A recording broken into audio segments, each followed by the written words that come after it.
जय श्री हरि विष्णु।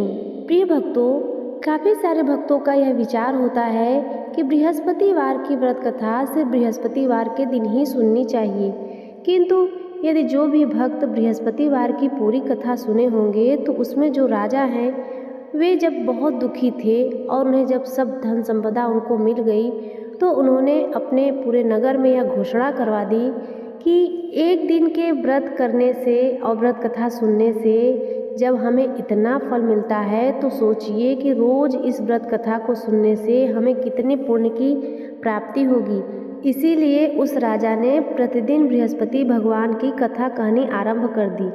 जब तक कि वो सुबह नहा धो करके पूजा पाठ करके कुछ लोगों को कथा नहीं सुना देते थे तब तक वह भोजन भी ग्रहण नहीं करते थे। तो प्रिय भक्तों, व्रत तो सप्ताह में सिर्फ एक बार ही करें, लेकिन व्रत कथा को अवश्य प्रतिदिन सुननी चाहिए। इससे प्रभु की कृपा प्राप्त होती है और हमारे घर में धन संपत्ति बनी रहती है। माँ लक्ष्मी की कृपा हमारे ऊपर सदैव बनी रहती है। इसलिए बृहस्पति भगवान की कथा को रोज श्रवण करना चाहिए, ऐसा बृहस्पतिवार की कथा में लिखा हुआ है। तो आइए इस दुर्लभ कथा को श्रवण करते हैं। इस कथा को सुनने से भक्तों की सभी मनोकामनाएं भगवान बृहस्पति देव पूर्ण करते हैं। तो बड़ी ही श्रद्धा और प्रसन्नचित से इस कथा को भक्तों पूरा सुनिएगा। भारतवर्ष में एक प्रतापी और दानी राजा राज्य करता था। वह नित्य गरीबों और ब्राह्मणों की सहायता करता था। यह बात उसकी रानी को अच्छी नहीं लगती थी। वह न ही गरीबों को दान देती और न ही भगवान का पूजन करती थी और राजा को भी दान देने से मना किया करती थी। एक दिन राजा शिकार खेलने वन को गए हुए थे तो रानी महल में अकेली थी। उसी समय बृहस्पति देव साधु के वेश में राजा के राजमहल में भिक्षा लेने के लिए आए।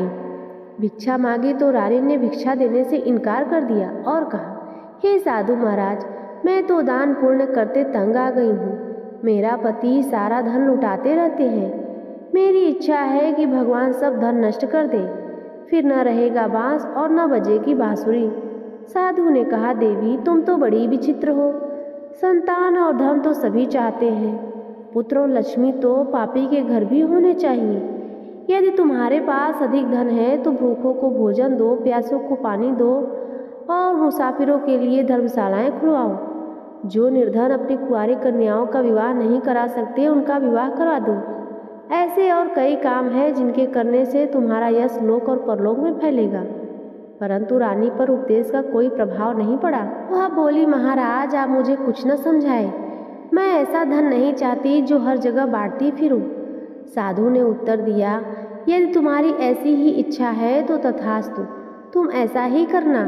बृहस्पतिवार को घर लीपकर पीली मिट्टी से अपना सिर धोकर स्नान करना, भट्टी चढ़ाकर कपड़े धोना। ऐसा करने से आपका सारा धन नष्ट हो जाएगा। इतना कहकर वह साधु वहाँ से अंतर्ध्यान हो गए और साधु के अनुसार कही बातों को पूरा करते रानी को केवल 3 बृहस्पतिवार ही बीते थे कि उसकी समस्त धन संपत्ति नष्ट हो गई। भोजन के लिए राजा का परिवार तरसने लगा। तब एक दिन राजा ने रानी से कहा, हे रानी, तुम यहीं रहो, मैं दूसरे देश को जाता हूँ, क्योंकि यहाँ पर सभी लोग मुझे जानते हैं, इसलिए मैं कोई छोटा कार्य नहीं कर सकता। ऐसा कहकर राजा परदेश चला गया। वहाँ वह जंगल से लकड़ी काट कर लाता और शहर में बेचता था। इसी तरह वह अपना जीवन व्यतीत करने लगा। इधर राजा के परदेश जाते ही रानी और दासी दुखी रहने लगी। एक बार जब रानी और दासी को 7 दिन तक बिना भोजन के रहना पड़ा तो रानी अपनी दासी से कहा, हे दासी, पास ही के नगर में मेरी बहन रहती है, वह बड़ी धनवान है, तू उसके पास जा और कुछ लेकर आ ताकि थोड़ा बहुत गुजर बसर हो सके। रानी की दासी बहन के पास गई। उस दिन गुरुवार का दिन था और रानी की बहन उस समय बृहस्पतिवार की व्रत कथा सुन रही थी। दासी ने रानी की बहन को अपनी रानी का संदेश दिया, लेकिन रानी की बड़ी बहन ने कोई उत्तर नहीं दिया। जब दासी को रानी की बहन से कोई उत्तर नहीं मिला तो वह बहुत दुखी हुई और उसे क्रोध भी आया। दासी ने वापस आकर रानी को सारी बात बता दी। सुनकर रानी ने अपने भाग्य को कोसा। उधर रानी की बहन ने सोचा कि मेरी बहन की दासी आई थी, परंतु मैं उससे कुछ नहीं बोली, इससे वह बहुत दुखी हुई होगी। कथा सुनकर और पूजा समाप्त करके वह अपनी बहन के घर आई और कहने लगी, हे बहन, मैं बृहस्पतिवार का व्रत कर रही थी। तुम्हारी दासी मेरे घर आई थी, परंतु जब तक कथा होती है तब तक तो ना उठते हैं और ना बोलते ही हैं, इसलिए मैं नहीं बोली। कहो दासी क्यों गई थी? रानी बोली, बहन तुमसे क्या छिपाऊं, हमारे घर में खाने तक को अनाज नहीं था। ऐसा कहते कहते रानी की आंखें भर आई। उसने दासी समेत पिछले 7 दिनों से भूखे रहने तक की बात अपनी बहन को विस्तार पूर्वक सुना दी। रानी की बहन बोली, देखो बहन, भगवान बृहस्पति देव सबकी मनोकामनाओं को पूर्ण करते हैं। देखो शायद तुम्हारे घर में भी अनाज रखा हो।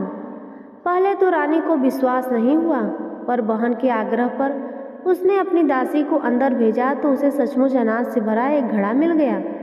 यह देखकर दासी को बड़ी हैरानी हुई। दासी रानी से कहने लगी, हे रानी, जब हमको भोजन नहीं मिलता तो हम भी व्रत ही तो करते हैं, इसलिए क्यों न इनसे व्रत और कथा की विधि पूछ ली जाए ताकि हम भी व्रत कर सकें।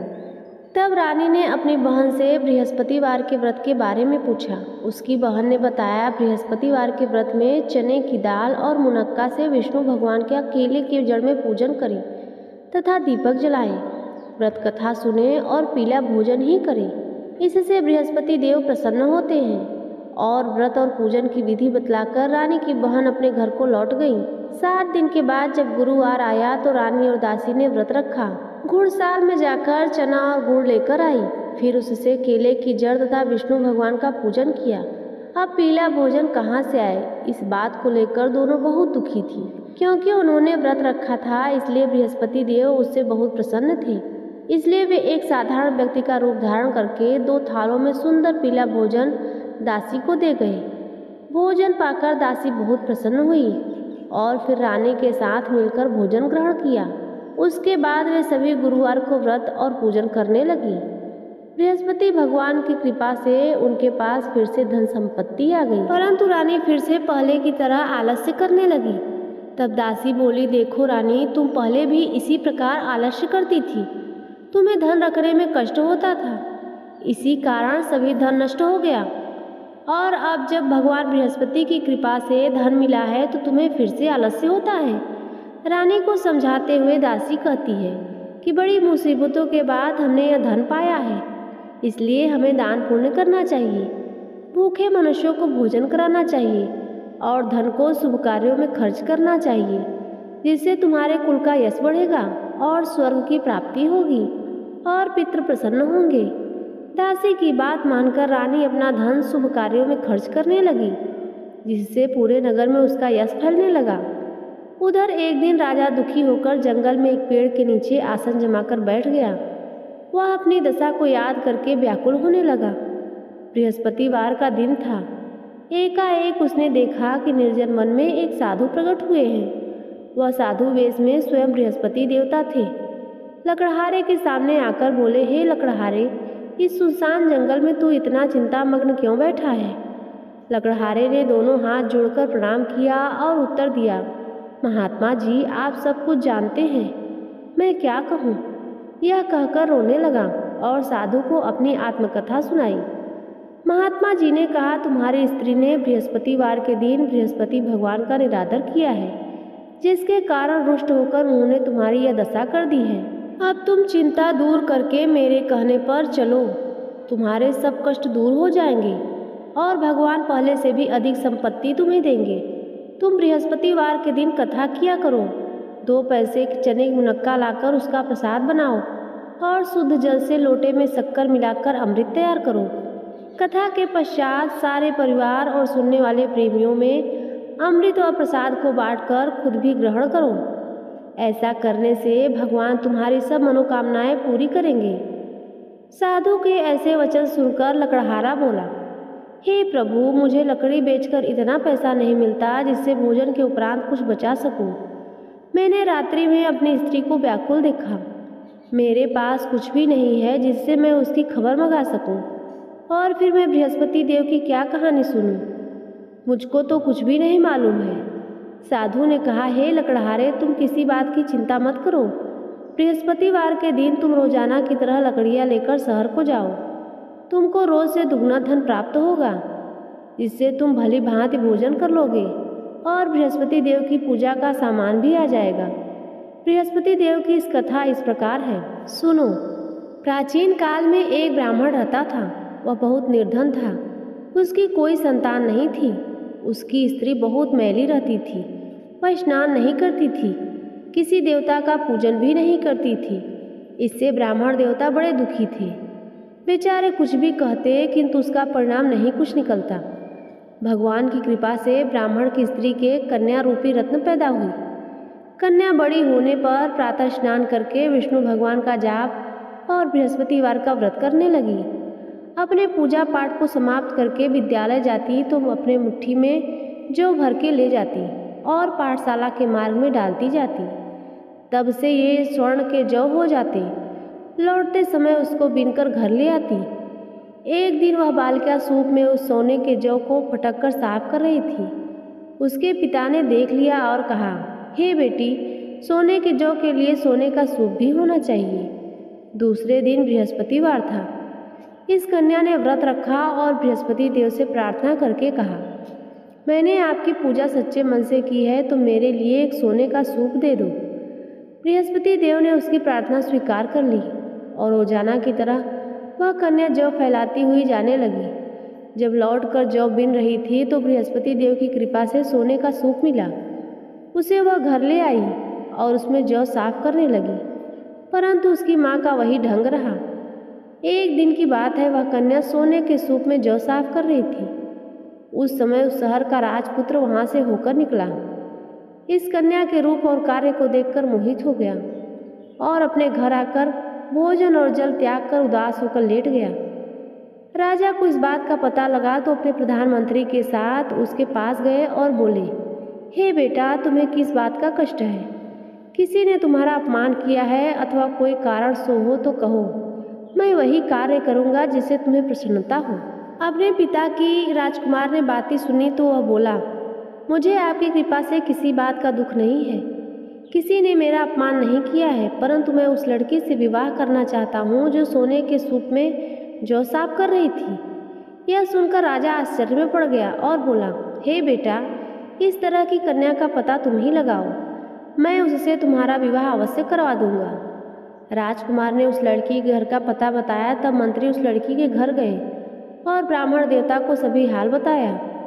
ब्राह्मण देवता राजकुमार के साथ अपनी कन्या का विवाह करने के लिए तैयार हो गए तथा विधि विधान के अनुसार ब्राह्मण की कन्या का विवाह राजकुमार के साथ हो गया।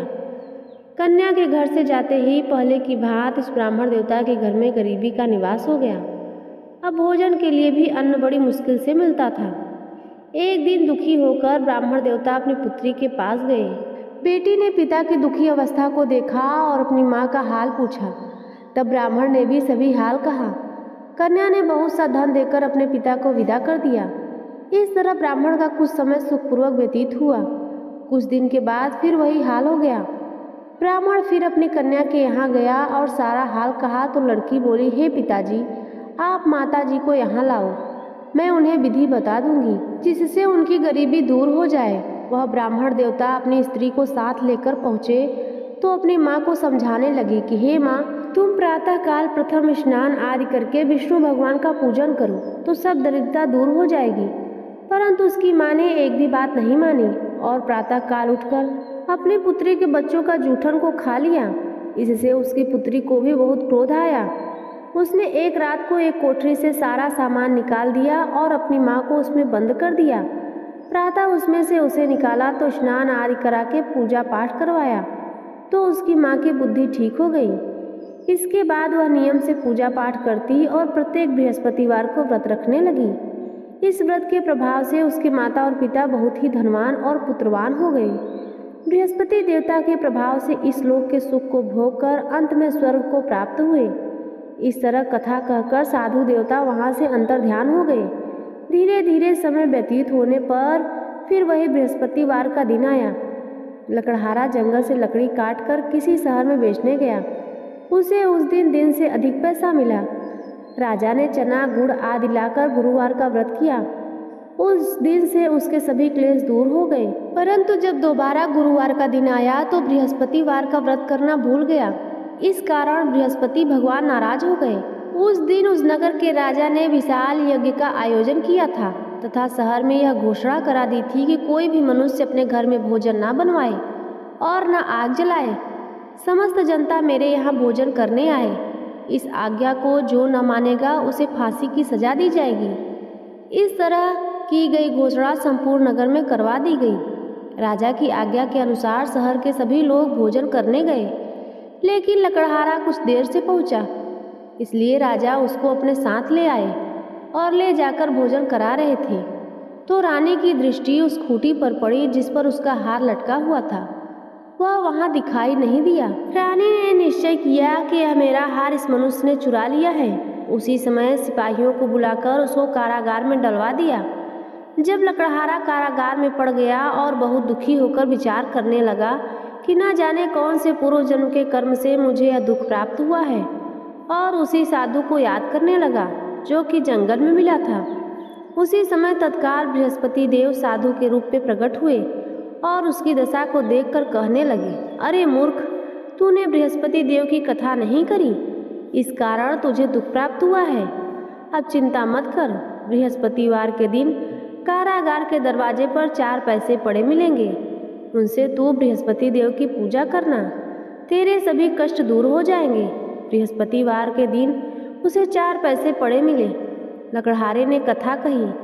उसी रात्रि को बृहस्पति देव ने उस नगर के राजा को स्वप्न में कहा, हे राजा, तुमने जिस आदमी को कारागार में बंद कर दिया है वह निर्दोष है, वह राजा है, उसे छोड़ देना। रानी का हार उसी खूंटी पर लटका है। अगर तू ऐसा नहीं करेगा तो मैं तेरे राज्य को नष्ट कर दूंगा। इस तरह रात्रि के स्वप्न को देखकर राजा प्रातः काल उठा और खूंटी पर हार देखकर लकड़हारे को बुलाकर क्षमा मांगी और लकड़हारे को योग्य सुंदर वस्त्र आभूषण देकर विदा किया। बृहस्पति देव की आज्ञा के अनुसार लकड़हारा अपने नगर को चल दिया। राजा जब अपने नगर के निकट पहुंचा तो उसे बड़ा आश्चर्य हुआ। नगर में पहले से अधिक बाग, तालाब, कुएं तथा बहुत सी धर्मशालाएं, मंदिर आदि बन गई थी। राजा ने पूछा, यह सब किसका बाग और धर्मशाला है? तब नगर के सब लोग कहने लगे, यह सब रानी और वादी के हैं। तो राजा को आश्चर्य हुआ और क्रोध भी आया। जब रानी ने यह खबर सुनी कि राजा आ रहे हैं तो उन्होंने दासी से कहा, हे दासी, देख राजा हमको कितनी बुरी हालत में छोड़ गए थे। हमारी ऐसी हालत देखकर वह लौट न जाए, इसलिए तू दरवाजे पर खड़ी हो जा। आज्ञा के अनुसार दासी दरवाजे पर खड़ी हो गई। राजा आए तो उन्हें अपने साथ लेकर आई।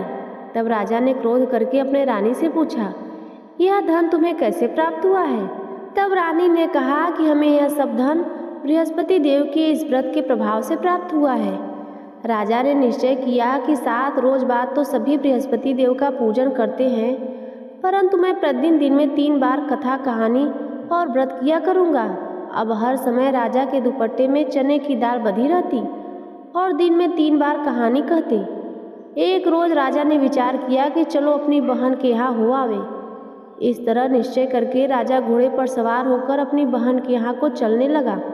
मार्ग में उसने देखा कि कुछ आदमी एक मुर्दे को लिए जा रहे हैं। उन्हें रोककर राजा कहने लगा, अरे भाइयों, मेरे बृहस्पति देव की कथा सुन लो। वे बोले, लो, हमारा आदमी तो मर गया है, इसको अपनी कथा की पड़ी है। परंतु कुछ आदमी बोले, अच्छा कहो, हम तुम्हारी कथा भी सुन लेंगे। राजा ने दाल निकाली और जब कथा आधी हुई तो मुर्दा हिलने लगा, और जब कथा समाप्त हो गई तो राम राम करके मनुष्य उठ खड़ा हुआ। आगे मार्ग में उसे किसान खेत हल चलाता हुआ मिला तो राजा ने उसे देखकर बोला, अरे भैया, तुम मेरी बृहस्पतिवार की कथा सुन लो। किसान बोला, जब तक मैं तेरी कथा सुनूंगा तब तक 4 हरया जोत लूंगा। जा अपनी कथा किसी और को सुनाना। इस तरह राजा आगे चलने लगा। राजा के हटते ही बैल पछाड़ खाकर गिर गए और किसान के पेट में बड़ी जोर का दर्द होने लगा। उसी समय उसकी माँ रोटी लेकर आई और उसने यह सब देखा तो अपने पुत्र से सब हाल पूछा और बेटे ने सभी हाल कह दिया। तो बुढ़िया दौड़ी दौड़ी उस घुड़सवार के पास गई और उससे बोली कि मैं तेरी कथा सुनूंगी, तू अपनी कथा मेरे खेत पर चलकर ही कहना। राजा ने बुढ़िया के खेत पर जाकर कथा कही, जिसके सुनते ही वह बैल उठकर खड़े हुए तथा किसान के पेट का दर्द भी बंद हो गया। राजा अपनी बहन के घर पहुंचा। बहन ने भाई की खूब मेहमान नवाजी की। दूसरे रोज प्रातःकाल राजा जगा तो वह देखने लगा कि सब लोग भोजन कर रहे हैं। राजा ने अपनी बहन से कहा, ऐसा कोई मनुष्य है जिसने भोजन नहीं किया हो? मेरे बृहस्पतिवार की कथा सुन ले। बहन बोली, हे भैया, यह देश ऐसा ही है। पहले यहाँ लोग भोजन करते हैं, बाद में अन्य काम करते हैं। अगर कोई पड़ोस में हो तो देख आऊं। वह ऐसा कहकर देखने चली गई, परंतु उसे कोई ऐसा व्यक्ति नहीं मिला जिसने भोजन नहीं किया हो। अतः वह एक कुम्हार के घर गई जिसका लड़का बीमार था। उसे मालूम हुआ कि उसके यहाँ 3 रोज से किसी ने भोजन नहीं किया है। रानी ने अपने भाई की कथा सुनने के लिए कुम्हार से कहा। वह तैयार हो गया। राजा ने जाकर बृहस्पतिवार की कथा कही, जिसको सुनकर उसका लड़का ठीक हो गया। अब तो राजा की प्रशंसा होने लगी। एक रोज राजा ने अपनी बहन से कहा कि हे बहन, हम अपने घर को जाएंगे, तुम भी तैयार हो जाओ। राजा की बहन ने अपनी सास से कहा तो सास ने कहा, हाँ चली जा, परंतु अपने लड़कों को मत ले जाना, क्योंकि तेरे भाई की कोई औलाद नहीं है। बहन ने अपने भैया से कहा, भैया मैं तो चलूँगी, पर कोई बालक नहीं चलेगा। तो राजा बोला, जब कोई बालक नहीं चलेगा तब तुम ही क्या करोगी? बड़े दुखी मन से राजा अपने नगर को लौट आया। राजा ने अपनी रानी से कहा, हम निर्वंशी हैं, हमारा मुँह देखने का धर्म नहीं है और कुछ भोजन आदि नहीं किया। रानी बोली, हे प्रभु, बृहस्पति देव ने हमें सब कुछ दिया है, वह हमें औलाद भी अवश्य देंगे। उसी रात को बृहस्पति देव ने राजा से स्वप्न में कहा, हे राजा उठो, सभी सोच त्याग दो, तेरी रानी गर्भ से है। राजा को यह बात सुनकर बड़ी खुशी हुई। 9वें महीने में उसके गर्भ से एक सुंदर पुत्र पैदा हुआ। तब राजा बोला, हे रानी, स्त्री बिना भोजन के रह सकती है, पर बिना कहे नहीं रह सकती। जब मेरी बहन आएगी तुम उससे कुछ मत कहना। रानी ने सुनकर हाँ कर दिया। जब राजा की बहन ने यह शुभ समाचार सुना तो वह बहुत खुश हुई और बधाई लेकर अपने भाई के यहाँ आई। तभी रानी ने कहा, घोड़ा चढ़कर तो नहीं आई, गधा चढ़कर आई है। राजा की बहन बोली, भाभी, मैं इस प्रकार न कहती तो तुम्हें औलाद कैसे मिलती? बृहस्पति देव ऐसे ही हैं, जैसे जिसकी मन में मनोकामनाएं होती हैं सभी को पूर्ण करते हैं। जो सद्भावना पूर्वक बृहस्पतिवार का व्रत करता है एवं कथा पढ़ता है अथवा सुनता है, दूसरों को सुनाता है, बृहस्पति देव उसकी सभी मनोकामनाएं पूर्ण करते हैं। बृहस्पति देव उनकी सदैव रक्षा करते हैं। जो संसार में सद्भावना और सच्चे हृदय से बृहस्पति देव का पूजन करते हैं, उनकी सभी मनोकामनाएं उसी प्रकार पूर्ण हो जाती है। जैसे राजा और रानी ने बृहस्पति देव की कथा का गुणगान किया, उनकी सभी इच्छाएं बृहस्पति देव ने पूर्ण की। मनुष्य को हृदय से उनका मनन करते हुए जयकारा अवश्य करना चाहिए। तो प्रेम से बोलिए, बृहस्पति देव की जय, विष्णु भगवान की जय, समस्त देवी देवताओं की जय। प्रिय भक्तों, आज की कथा आपको कैसी लगी कमेंट बॉक्स में जरूर बताएं। वीडियो को लाइक और चैनल को सब्सक्राइब अवश्य करें।